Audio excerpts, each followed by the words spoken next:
তীব্র গরমে যখন দেশের মানুষ অতিষ্ঠ, ঠিক তখন রিকশা, ভ্যান, অটোরিকশা সহ পথচারীদের মাঝে ১৪ই মে বুধবার সকাল ১১টার সময় মাগুরা চৌরঙ্গীর মোড়ে খাবার পানি ও স্যালাইন নিয়ে হাজির হলেন বাংলাদেশ ছাত্র অধিকার পরিষদ মাগুরা জেলা। ভিপি নূর ভাইয়ের দল গ্রীষ্মের এই তাপদাহে ঠান্ডা পানি খাওয়াইতেছে।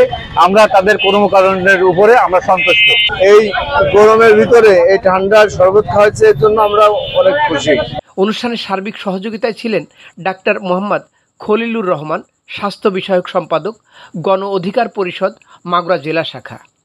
এ সময় তিনি বলেন, আমি ডাক্তার মোহাম্মদ খলিলুর রহমান, স্বাস্থ্য বিষয়ক সম্পাদক, গণ অধিকার পরিষদ মাগুরা জেলা শাখা।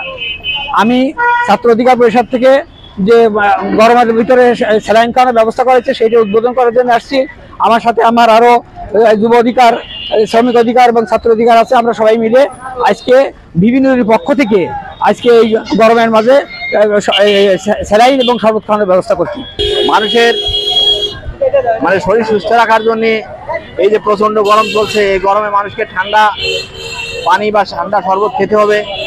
সেই পরিপ্রেক্ষিতে বিভিন্ন পক্ষ থেকে মাগুরা চৌরঙ্গী মোড়ে এই যে উদ্যোগ নিয়েছে এবং মানুষকে ঠান্ডা শরবত খাওয়াইতেছে, এটা খুব একটা মানুষের সেবামূলক কার্যক্রম করতেছেন। প্রচণ্ড গরমের মাঝে খাবার পানি ও স্যালাইন পান করে স্থানীয় ভ্যান, অটোরিকশা ও পথচারীরা বলেন, আসসালামু আলাইকুম। আমরা মাগুরা জেলা রিকশাওয়ালা শ্রমিক, এই গরমে যে প্রচন্ড গরমে এতে যে শরবত, ঠান্ডা শরবত খাচ্ছে, আমরা অনেক তৃপ্তি পাচ্ছি।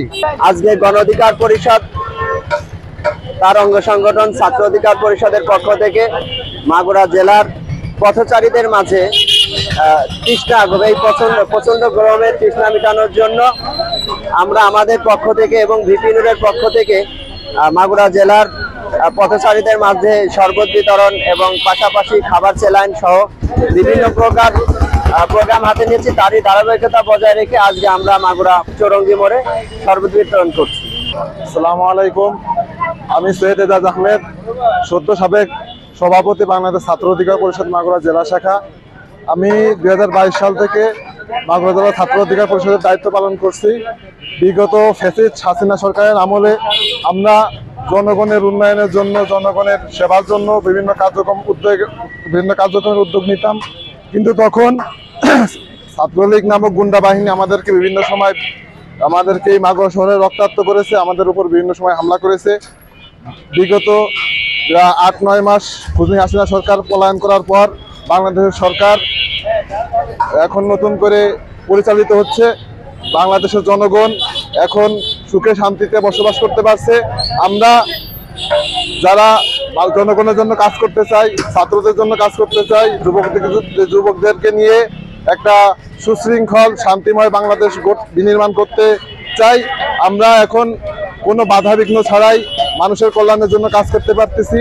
আজকের সেই কাজেরই ধারাবাহিকতায় মাগুরা চৌরঙ্গীর মোড়ে আমরা এই তীব্র গরমের মধ্যে শরবত বিতরণ কর্মসূচির উদ্যোগ নিয়েছিলাম। আলহামদুলিল্লাহ আমরা সেটা সম্পন্ন করতে সফল হচ্ছি।